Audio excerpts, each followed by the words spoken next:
आणि याच पावसामुळे पुण्यात आता शॉर्ट सर्किट देखील झालेलं पाहायला मिळालंय। पुण्यामध्ये पावसामुळे शॉर्ट सर्किट झालंय, कुठे पत्रे उडालेत तर कुठे शॉर्ट सर्किटची घटना घडली आहे। लोहगावात प्रचंड पाऊस बरसलेला आहे, त्यामुळे शॉर्ट सर्किट झाल्याचं चित्र सध्या पाहायला मिळतंय। शॉर्ट सर्किट झालंय त्यामुळे विद्युत पुरवठा खंडित झालेला पाहायला मिळतोय। पुण्यात कुठे पत्रे उडालेत, वादळी वाऱ्यांमुळे शॉर्ट सर्किटच्या घटना घडलेल्या आहेत आणि त्याचीच ही दृश्य आपण बघतोय।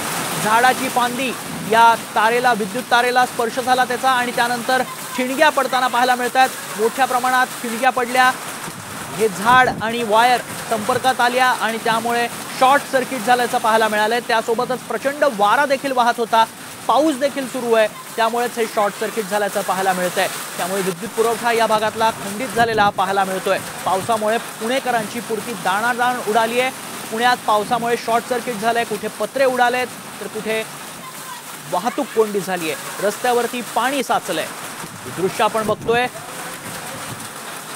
तारेला संपर्क झाला, विद्युत तारेला झाडाचा आणि त्यानंतर शॉर्ट सर्किट झालं।